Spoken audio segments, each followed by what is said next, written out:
글로벌 증시 마감 시황 전해드리겠습니다. 뉴욕 증시 3대 지수 결국에는 약세로 거래를 마쳤었고 장중에 하락세를 탄 이후에 개선되지는 않는 움직임이었습니다. 종가 체크해 보시겠습니다. 자, 이날 나스닥 지수가 상대적으로 좀 많이 밀렸습니다. 1.9% 하락하면서 11,400선 밑으로 내려와 있는 흐름이고요. 다우 지수가 0.7%, 그리고 S&P 500 지수는 1.3% 하락을 하게 되면서 좀 간신히 S&P 500 정도만 4,000선을 유지하는 흐름 연출됐습니다. 최근에 좀 상승세를 탄 이후에 차익을 좀 내놓고 있는 정도로 시장에서는 해석을 했는데요. 섹터와 그리고 업종별 흐름 좀 자세히 보겠습니다. 섹터 평균으로는 1.2% 하락했습니다. 어제 한 약보합 정도의 평균 흐름을 보였다가 간밤에 조금 더 많이 밀리는 상황이었었고, 보시다시피 오른 업종보다 내린 업종들이 훨씬 더 많았습니다. 필수 소비재가 이렇게 약간이라도 반등을 줬다는 것은 어느 정도 시장이 방어적인 성격을 띄었다 정도로 보실 수가 있겠고, 이 필수 소비재 안에서도 지금 뭐 식음료 정도까지만 올라가고 나머지는 하락하는 혼조 흐름을 보이기도 했습니다. 자, 실질적으로 거의 다 하락했다고 봐도 되는 그런 상황에서 에너지 관련된 종목들이 가장 약세를 띄었습니다. 2.2% 하락했고요. 달러 강세의 영향을 받았습니다. 그리고 IT, 서비스 모두 다 이제 뭐 성장주, 기술주 이렇게 들어가 있는 섹터가 되겠는데요. 나스닥이 좀 크게 밀리게 되면서 이쪽 중심으로의 하락세가 이날 연출됐습니다. 자, 이어서 종목으로 넘어가겠습니다. 대부분의 종목들이 하락하거나 약세를 띈 가운데 IT부터 좀 체크해 보겠습니다. 최근에 상승세를 계속 띄었던 IT였습니다. 그만큼 좀 차익을 위한 빌미를 찾기도 했다라는 그런 시장의 분석도 있었고요. 그리고 FOMC에서 약간은 이제 그런 빌미 중에 하나로 이제 발언이 조금 매파적으로 나올 가능성이 있다라는 얘기도 있었고요. 또 이번 주에 뭐 구글의 모에서 알파벳이나 뭐 아마존, 애플 이런 데에서 실적을 발표할 예정이기 때문에 이 실적을 보고 가자라는 신중한 의견들도 나와줬습니다. 자, 그런 가운데 개별적으로 이제 애플과 그리고 메타 플랫폼스를 같이 좀 보시면 향후 실적에 대한 약간 부담감이 반영되면서 2%, 3% 하락을 했고요. 그 위에 있는 구글의 모에서 알파벳은 알파벳이 보유하고 있는 유튜브 이게 지속적으로 좀 약세를 띠고 있다라는 그런 내용이 나오게 되면서 2.7% 하락했습니다. 자, 다음은 성장주 중에서 전기차 보겠습니다. 어제 뭐 테슬라를 필두로 해서 전기차 스타트업들 모두 다 강하게 올라갔습니다. 그랬던 만큼 이제 차익 매물이 나왔습니다. 테슬라가 6.3% 하락을 했습니다. 증권사 베렌버그 쪽에서는 올해 실적 추정을 하향을 했습니다. 그 하향이 된 이유는 아직까지도 공급망이라든지 전반적인 이 차량을 만들기 위한 과정 자체의 부담도 있었고, 그리고 최근에 테슬라가 이렇게 가격을 인하했다라는 점이 주된 악재로서 얘기를 하게 되면서 밀려나왔고요. 여기에 또 포드가 한 몫을 더 해버리는 그런 상황이 돼버렸습니다. 주력 차량인 머스탱이라는 차가 있는데 이 차를 가격 경쟁을 위해서 인하한다라는 그런 내용이 발표가 되면서 이날 테슬라와 더불어 이제는 전기차 시장에서도의 치킨 게임이 시작된 것 아니냐라는 우려감이 반영됐습니다. 자, 그래서 큰 종목들도 이렇게 밀렸었고, 어제 강했었던 루시드 모터스, 사우디 펀드 때문에 올라갔었는데 8% 급락했고요. 리비안이 9% 하락, 니콜라도 9% 하락하게 되면서 전기차가 전반적으로 밀려 내려갔습니다. 자, 그런 가운데 반도체 분위기도 그닥 좋지 않습니다. 뭐 다 하락을 한 흐름인데요. 필라델피아 반도체 지수가 2.6% 밀리게 되면서 지금 2거래일 연속으로 낙폭을 더 확대하고 있는 상황입니다. 앞서 헤드라인에도 나왔다시피 바이든 대통령이 미국의 반도체 기업들과 중국의 화웨이의 거래를 전면적으로 금지하는 그런 얘기를 검토하고 있다라고 발표를 했습니다. 그렇다 보니까 앞으로 업황이 조금 더 얼어붙을 수 있다는 관점에서 다른 IT 기업들이 느끼고 있는 악재에다가 추가 악재가 된 것입니다. 자, 그래서 엔비디아도 거의 한 5% 밀리게 됐고, 마이크론 테크놀로지는 한 2, 3%대의 하락세를 보이게 되면서 부진했었고요. 또 AMD는 실적 전망까지 부진하게 나오게 되면서 추가적으로 하락을 했습니다. 자, 이렇게 시장이 부진할 때 그나마 선방을 했던 게 헬스케어인데요. 그 와중에도 개별적인 악재가 있었던 종목들은 더 밀립니다. 큰 종목 중에서는 존슨앤존슨이 소송 때문에 이 베이비 파우더 소송이 조금 더 악재로서 부각이 됐습니다. 3.7% 하락하면서 다른 종목들 약세인 거에 비해서 내려갔고요. 그리고 코로나 치료제 중에서는 이제 모더나가 큰 폭의 하락을 했는데 올해 유럽에서 원래 이 사들이기로 했던 백신의 가격을 좀 떨어뜨리려는 협상을 하고 있다라는 소식이 나오게 되면서 이날 모더나가 큰 폭의 하락세를 보여줬습니다. 자, 이어서 특징주 보겠습니다. 반도체 쪽에서 방금 전에 실적에 대한 우려를 띠고 있었던 AMD 보길 텐데요. 4분기 매출 전망이 55억 달러, 그러니까 전년 대비해서 14% 올랐습니다. 여기까지는 괜찮은데 주당 EPS가 많이 떨어졌습니다. 0.19달러로 전년 대비 80%가량 급락할 것으로 지금 전망이 됐다라는 거에 시장은 포인트를 맞췄습니다. 지금 AMD가 하고 있는 사업 중에서 향후 데이터 센터에 대해서는 긍정적으로 보는데 앞서 인텔도 마찬가지지만 PC에 대한 이런 수요가 계속 줄고 있다는 것이 결국에 근본적으로 더 악재가 되고 있다는 내용이고요. 실제로 PC 출하량이 30% 이상 감소를 하면서 사상 최대 분기 감소폭을 보였다는 것도 우려가 됐습니다.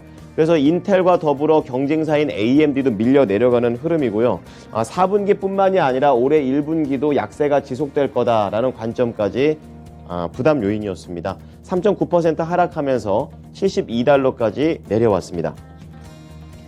예, 다음은 올해 초에 제너럴 일렉트릭 쪽에서 분사를 한 GE 헬스케어 보겠습니다. 분사 이후에 첫 실적을 발표했는데 결과는 호실적이었습니다. 4분기 매출이 49억 달러, 주당 순이익이 1.31달러, 모두 다 시장의 예상치를 상회하는 모습이었고 성적도 좋았고 앞으로에 대한 전망도 긍정적이었습니다. 올해 매출이 5에서 7%가량 상승을 하고 주당 순이익도 3.60달러에서 3.75달러, 그러니까 분사 전에 했던 이 회사의 EPS 전망보다 더 개선된 그런 흐름입니다. 회사에서도 이제 계속 의료 디지털화도 진행 중에 있고 또 전 세계 인구 자체가 고령화되고 있다는 게 이 헬스케어에 관련된 긍정적인 관점을 유지할 수 있다라는 얘기를 하면서 이날 상승했습니다. 2.03%로 장중 내내 견조한 흐름을 보여줬고요. 71달러 중반에서 거래를 마쳤습니다. 자, 이어서 미국 현지 연결해 보겠습니다. SH인베스트먼트 김선영 연구원입니다. 연구원님 안녕하십니까? 네, 안녕하십니까? 네.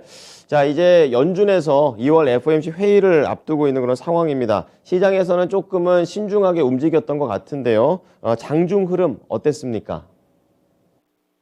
예, 내일부터 이틀간 열리는 2월 FOMC를 앞둔 경기 심리가 짙어지면서 오늘 뉴욕 증시는 3대 지수가 모두 0.8에서 2% 가까운 하락세를 보였습니다.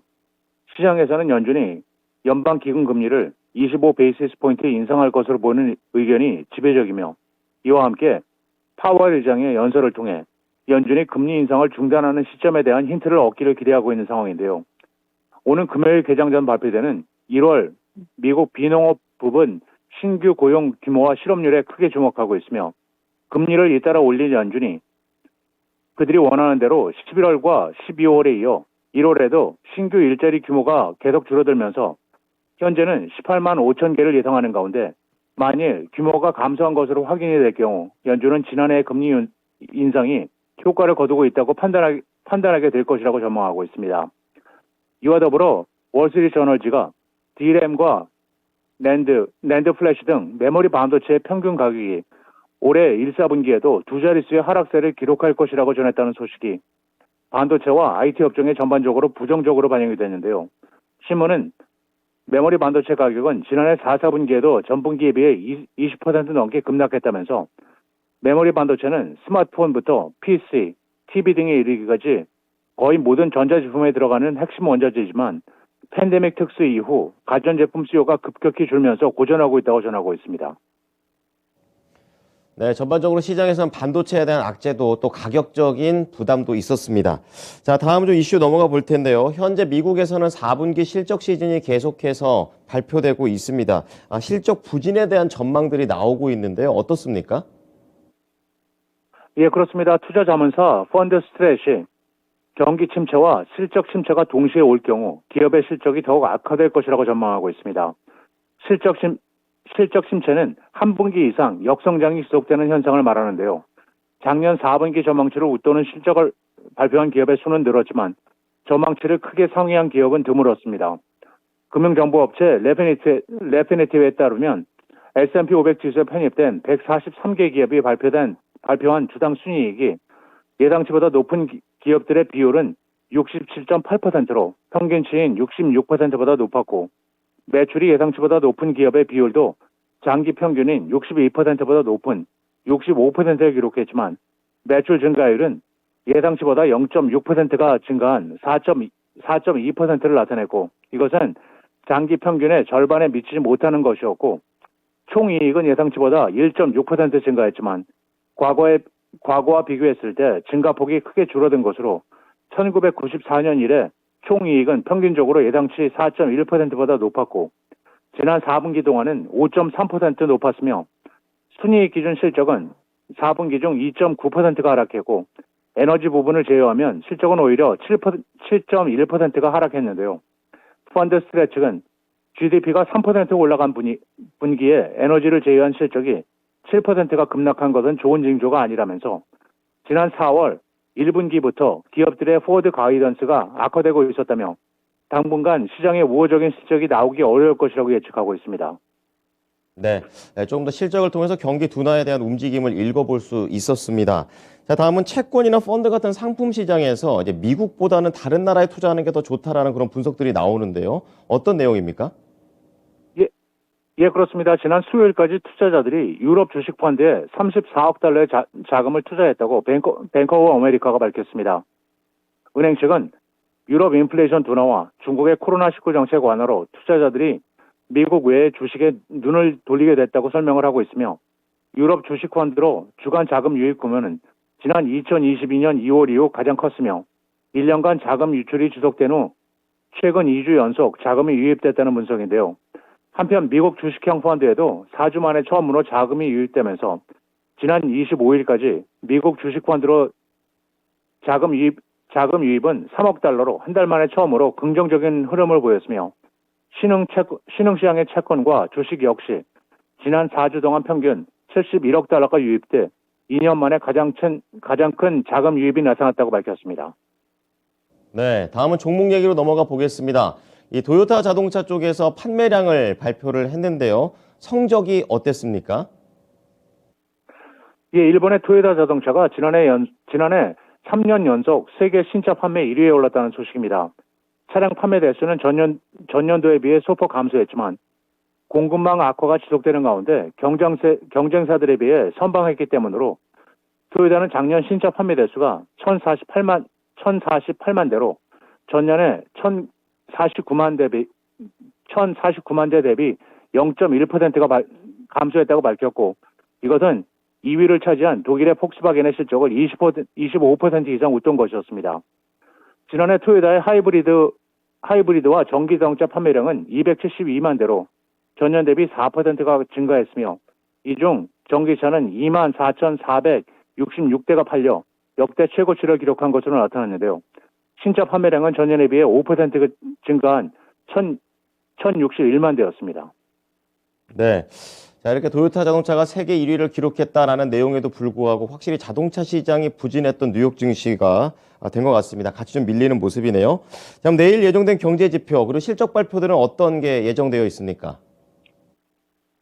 예, 내일은 컨퍼런스 보드의 1월 소비자 신뢰 지수가 발표되며 시장 예상은 전달 대비 소폭 상승한 109를 예상하고 있고, 이어 S&P 케이스 실러의 11월 대도시 주택가격, 노동부의 4분기 노동비용, 공급관리자협회의 1월 시카고 PMI, 연방주택금융청의 11월 전미 주택가격 지표가 이어지며 다우지수의 구성 종목인 암젠, 캐터필러, 파이저, 맥도날드를 시작으로 인터내셔널 페이퍼, 어드밴스 마이크로 디바이세스, 엑선 모빌, 일렉트로닉 아츠, 주니퍼 네트워크스, 코닝, 보스턴 프로퍼티스, 커네디언 퍼시픽, 제너럴 모터스, 펄티그룹, UPS, 시스코 코퍼레이션, 웨스턴 디지털, 그리고 몬델레이스 인터내셔널이 지난 분기 실적을 발표하게 됩니다.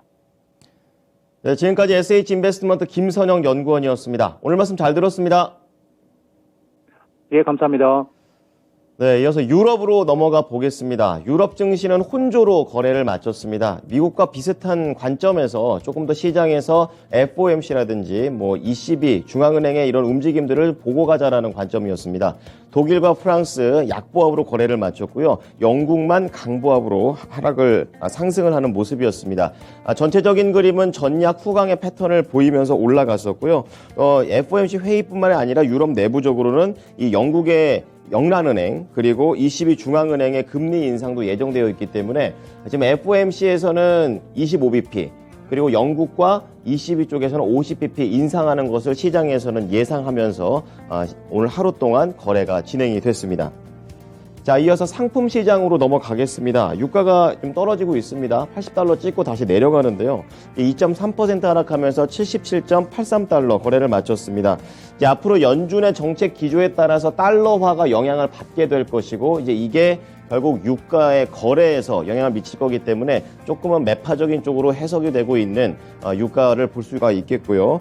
구리 가격도 역시 통화정책 보면서 비철금속 시장의 대부분 종목들이 밀리는 것과 동조되는 흐름이었습니다. 그리고 안전자산 금값은 달러 강세가 나오면서 0.3% 이상 밀렸고요. 마지막으로 10년물 국채금리 수익률은 2.8bp 최근에 한 2거래일 연속으로 올라가게 되면서 최근 바닥 찍고 다시 한번 올라오는 흐름 그대로 연출되고 있습니다. 네, 지금까지 글로벌 증시 마감 시황이었습니다.